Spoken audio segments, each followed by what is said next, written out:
Oke, halo semuanya. Assalamualaikum warahmatullahi wabarakatuh.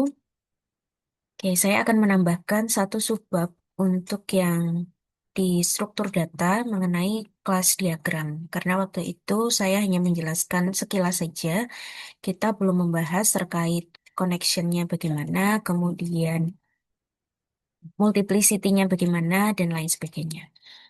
Oke, saya jelaskan terlebih dahulu kelas diagram itu apa. Nah, jadi kelas diagram itu, coba saya besarkan dulu.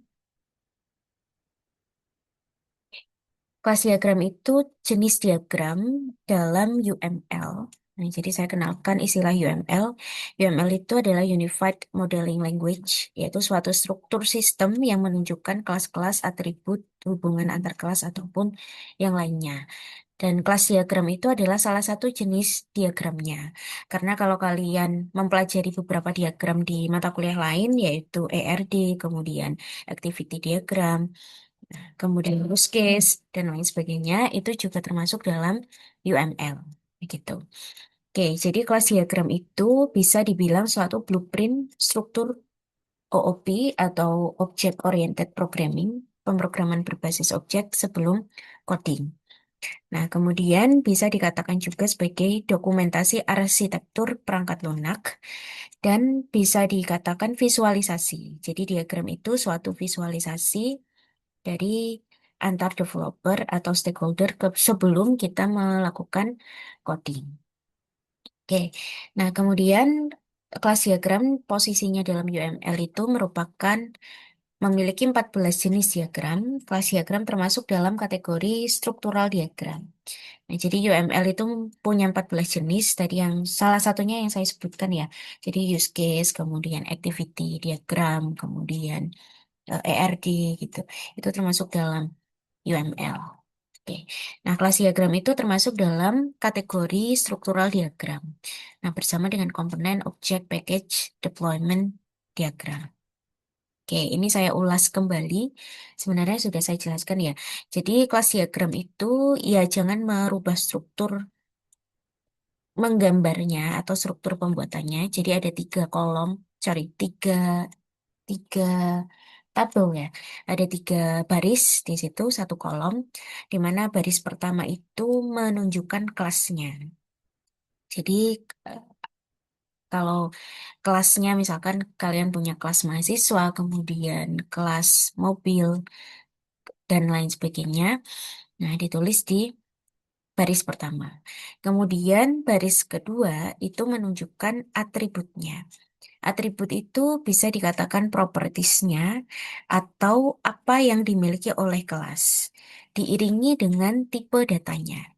Nah, misalkan di sini mahasiswa dia punya atribut name. Name itu tipe datanya string. Karena kemarin kita bahas juga name itu suatu nomor induk, jadi tidak ada numerical calculation di situ sehingga bukan integer ya, tapi kita asumsikan sebagai suatu tipe data string. Kemudian nama, ini saya rasa jelas, tipe datanya string juga. IPK itu double karena bisa kita kalkulasi di situ. Karena IPK juga suatu desimal sehingga kita buat double. Kemudian jurusan itu string. Nah, negatif positif di sini itu ada artinya. Nanti saya jelaskan di slide selanjutnya. Oke, kemudian untuk baris ketiga itu adalah operasi atau method atau function. Apa yang dilakukan oleh objek. Jadi saya ulangi, atribut itu adalah apa yang dimiliki, sedangkan metode itu adalah apa yang dilakukan. Jadi suatu operasi yang dilakukan di kelas itu adalah metode. Nah, metodenya misalkan di sini get nama, kemudian hitung IPK, kemudian tampil info, dan lain sebagainya. Itu. Nah, di mana di dalam metode-metode ini nanti akan ada beberapa operasi yang dilakukan atau ada beberapa outputan yang dilakukan. Nah, jadi terserah di dalam metode itu akan ada fungsi apa. Oke, kemudian, nah plus minus tadi yang saya bilang itu namanya adalah visibility atau access modifier. Nah, jadi plus itu artinya public. Public itu dapat diakses dari mana saja atau dari kelas manapun. Sedangkan minus itu adalah private, hanya dapat diakses di dalam kelas tertentu saja. Nah, misalkan di sini NIM. NIM itu hanya dimiliki oleh mahasiswa. IPK juga hanya dimiliki oleh mahasiswa, sehingga beberapa atribut yang ada di sini itu kita berikan tanda negatif. Nah, artinya dia hanya terbatas atau hanya diakses di dalam kelas mahasiswa. Begitu. Kemudian plus-plus di sini itu menandakan public. Jadi ketika metode ini saya panggil di kelas lain, itu boleh. Nah, itu namanya public. Jadi bisa diakses dari mana saja. Kemudian kalau pagar itu adalah protect atau dapat diakses oleh kelas turunannya. Kalau yang seperti ini package diakses dalam satu package saja. Nah, kemudian nanti ada multiplicity atau kardinalitas. Itu yang biasanya one to one atau one to many. Ini adalah zero to one dan lain sebagainya. Nah, many itu dilambangkan dengan bintang. Jadi yang paling sering dipakai, mungkin nanti kalian sering menjumpai yang pertama dan yang keempat. Ini one to one, yang ini one to many. Nanti saya jelaskan di bawah di contohnya. Ada juga untuk one to one itu menulisnya seperti ini, saya rasa sama saja. Karena di beberapa buku penulisannya berbeda-beda. Oke, saya ke sini. Nah, sekarang jenis-jenis relasinya saya beri gambaran dulu. Nah, jadi untuk membuat kelas diagram itu nanti akan ada relasi atau anak panah yang menghubungkan antara kelas satu dan kelas lainnya. Jadi kotak ini itu namanya kelas. Gitu. Jadi antar kelas nanti akan dihubungkan dengan suatu garis. Kalau garis saja itu namanya suatu association atau relationship. Kemudian kalau ada anak panah seperti ini adalah inheritance. Kalau seperti ini namanya aggregation. Kalau yang putus-putus kemudian anak panahnya tidak penuh itu adalah dependency. Kalau penuh namanya realization. Nah, ini saya jelaskan di sini. Untuk yang pertama association itu hanya garis lurus saja tanpa ada anak panah. Itu adalah suatu hubungan atau relationship. Jadi hubungan antar kelas satu dengan kelas lainnya. Jadi kelas satu dan kelas lainnya itu ada interaksi, ada yang dikerjakan. Contohnya, misalkan mahasiswa dan mata kuliah. Jadi mahasiswa bisa mengambil mata kuliah dan mata kuliah bisa diambil oleh mahasiswa. Nah, itu contoh dari association. Nanti saya berikan contohnya di bawah. Oke, kemudian untuk yang kedua, inheritance. Tadi ada anak panah, kemudian ada segitiga panahnya. Atau ada petunjuk arahnya. Itu adalah hubungan is a atau kinda. Jadi kind a atau kelas anak itu mewarisi atribut dan metode dari kelas induknya.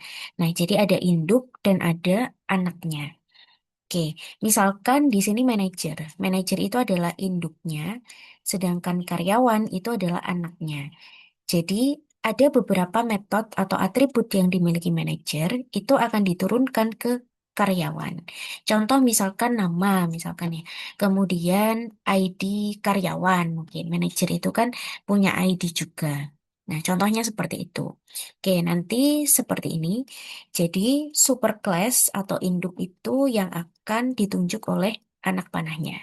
Kemudian yang subclass itu adalah anaknya. Jadi kalau tadi manajer itu superclassnya, sedangkan karyawan itu adalah subclassnya. Oke, seperti itu. Oke, kemudian untuk relasi yang ketiga namanya aggregation.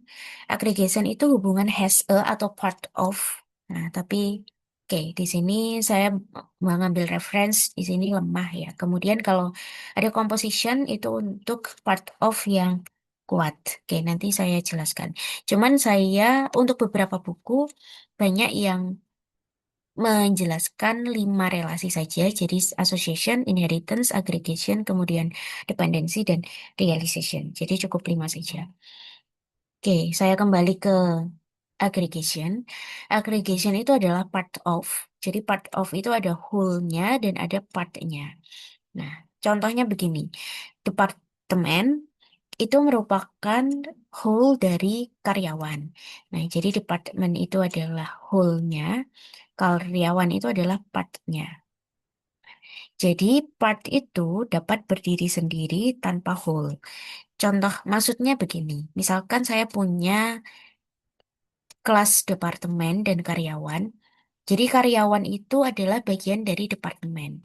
Departemen tidak bisa berdiri tanpa ada individu yang ada di dalamnya, gitu ya. Untuk logikanya. Jadi karyawan itu merupakan bagian dari departemen. Tapi kalau kita punya kelas karyawan, dia bisa berdiri sendiri. Tanpa ada departemen pun kita bisa membangun suatu kelas karyawan, gitu misalkan. Contoh lain, misalkan car dan window. Nah, car itu merupakan whole dari window. Tapi window itu bisa berdiri sendiri. Dia adalah partnya. Tanpa ada car, dia adalah eh, ya window, suatu kelas window gitu. Nah, itu contohnya. Oke. Kemudian untuk dependensi, dependensi itu garis putus-putus, kemudian ada panah yang terbuka. Itu adalah hubungan yang mempengaruhi. Namanya juga depend. Depend kan berpengaruh atau berhubung. Ya depend ya, depend on itu kalau bahasa Indonesianya ya depend atau berpengaruh ya berpengaruh. Berpengaruh atau mempengaruhi kelas lain. Jadi misalkan laporan database. Jadi laporan itu depend on database. Jadi database itu mempengaruhi laporan gitu. Jadi ini database kalau saya bahasakan database mempengaruhi memengaruhi kelas laporan. Oke, misalkan begitu. Kemudian untuk realization itu suatu implementasi kontrak yang didefinisikan oleh interface. Interface di sini bukan yang interface suatu sistem itu ya. Ini agak berbeda, cuman saya tidak menjelaskan lebih jauh. Nah, intinya dia merupakan implementasi dari kelas yang lain. Jadi logger itu menginterface, diinterface oleh file logger dan lain sebagainya.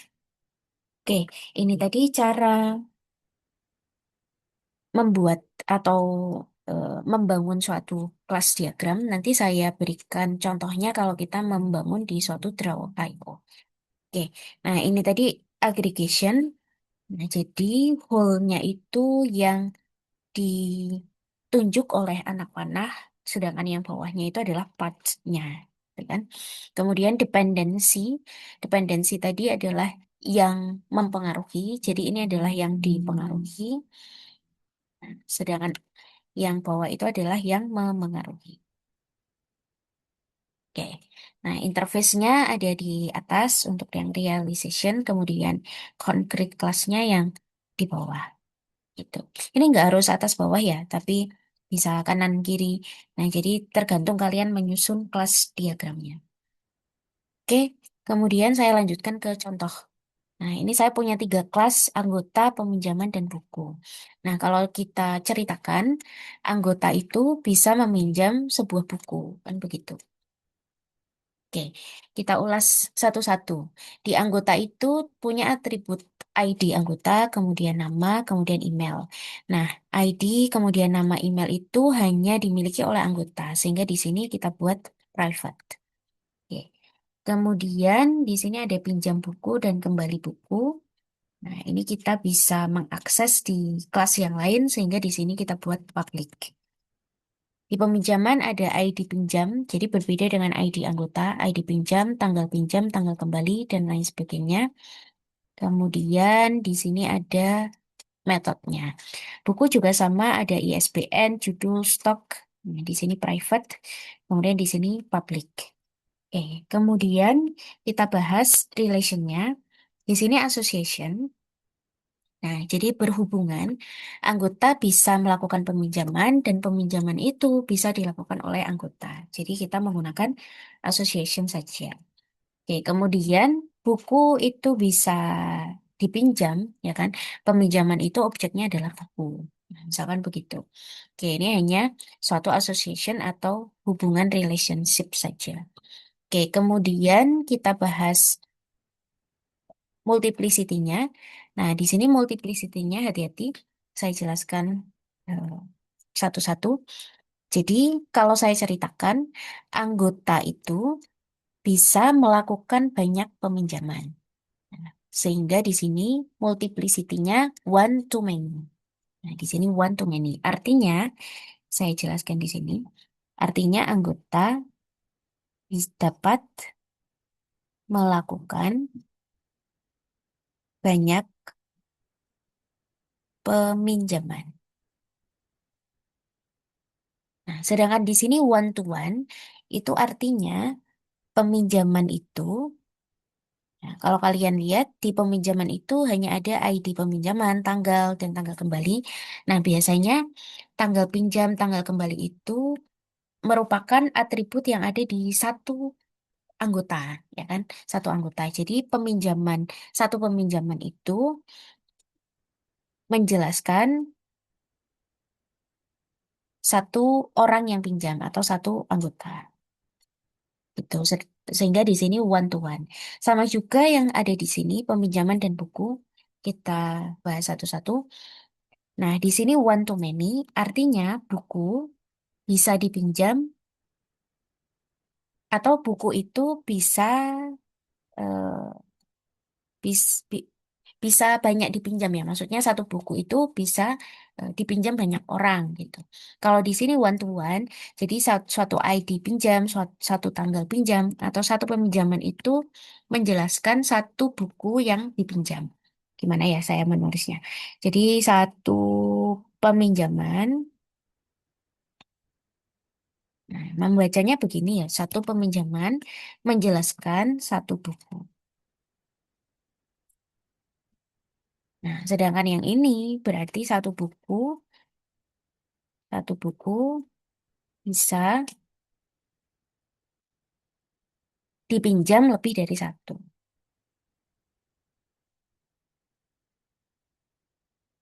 Dipinjam lebih dari satu. Nah, atau banyak orang yang meminjam, gitu ya. Oke, semoga bisa dipahami. Nah, jadi anggota itu one to one banding one to many. Nah, ini sudah ada penjelasan juga. Jadi seorang anggota dapat memiliki banyak peminjaman. Nah, tadi yang saya jelaskan. Satu anggota bisa memiliki banyak peminjaman. Makanya di sini one to many. Sedangkan di sini satu peminjaman mencangkup satu atau lebih buku. Nah, satu peminjaman itu mencakup satu buku saja. Gitu maksudnya. Oke, semoga bisa dipahami. Oke, ini saya ambil contoh yang dikerjakan oleh kakak tingkat kalian di laporan magang dan proposal tugas akhirnya di tahun ini.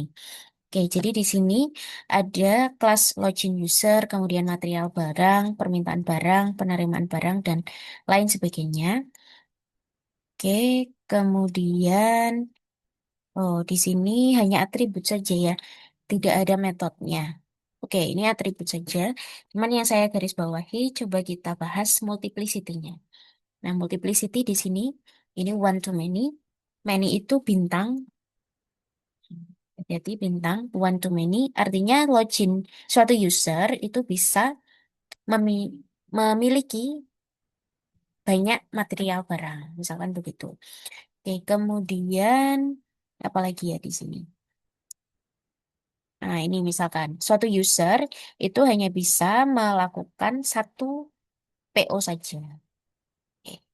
Kemudian ini, nah material barang, satu material barang bisa melakukan banyak penerimaan. Gitu. Satu penerimaan bisa terdiri dari banyak barang. Misalkan begitu ya untuk menganalisanya. Oke. Contoh yang kedua, coba saya lanjutkan ke bawah.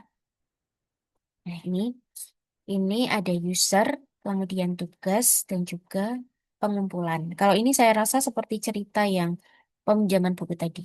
Jadi user itu seperti mahasiswa tadi, tugas itu seperti bukunya, pengumpulan itu seperti peminjamannya gitu. Ya ini sama juga. Jadi suatu user bisa melakukan banyak pengumpulan barang. Tapi satu pengumpulan itu menunjukkan satu user. Kemudian ada hubungan antara pengumpulan dan tugas. Nah, satu tugas bisa dilakukan banyak pengumpulan atau banyak ya seperti itu ya.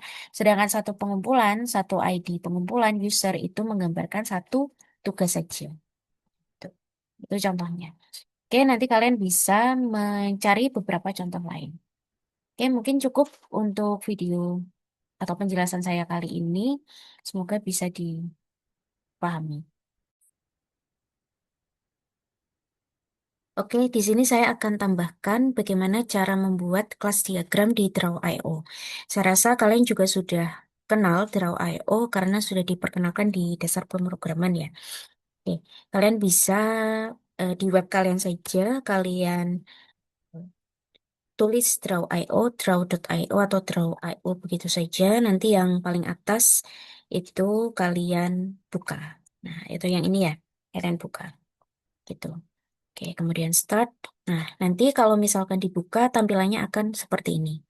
Nah, untuk kelas diagram, karena kelas diagram itu termasuk dalam UML, kalian bisa langsung pilih saja nanti tampilan awalnya begini.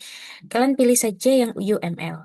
Jadi untuk membuat use case, kemudian membuat kelas diagram, itu sudah disediakan di fitur yang atau di UML ini. Nah, jadi untuk yang kelas diagram kalian bisa pilih yang tabel ini atau ini. Karena kita punya atribut dan metode, kita ambil yang punya 3 baris di sini. Nah, misalkan saya punya 3 kelas. Tadi kita punya kelas mahasiswa, begitu. Kemudian ada kelas peminjaman dan juga kelas buku. Nah, ini kalau kalian copy juga bisa. Kalian klik saja Ctrl C, kemudian Ctrl V.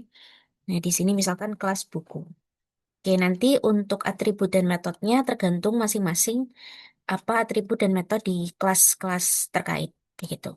Nah, untuk menambahkan atribut atau metode, kalian bisa menggunakan yang ini. Jadi penambahan item ini kalian drag saja, kemudian kalian letakkan di sini. Nah, nanti akan menambah barisnya. Kalau misalkan ini kalian copy, seperti mengcopy yang di Word itu, kalian kontrol, kalian eh, klik dua. Jadi kalau kalian Ctrl C, kemudian kalian Ctrl V, kalian punya 2 baris. Nah, ini kalau kalian drag dua-duanya ini, kalian letakkan di sini. Nah, metode kalian akan bertambah gitu. Nah, itu mungkin akan mempermudah kalian untuk membuat metode dan atributnya. Oke, ini saya copy saja karena nanti tergantung sistem kalian. Untuk kelas kalian punya berapa atribut dan berapa metode gitu. Oke, kemudian nanti kalian susun gini misalkan. Nah, ini saya tambahkan satu lagi. Nah, untuk membuat relationnya, misalkan di sini association atau anak panahnya, kalian tinggal klik saja di sini, kemudian kalian arahkan ke sini. Gitu. Yang ini juga sama, kalian buat anak panah ke sini. Nah, untuk relation itu tadi sudah saya jelaskan ada association, ada inheritance, dan lain sebagainya. Kalian nanti bisa edit saja, ini kalian klik, kalian edit di sini. Nah, jadi kalian bisa memilih apakah dia inheritance, apakah dia hanya association biasa, atau bagaimana.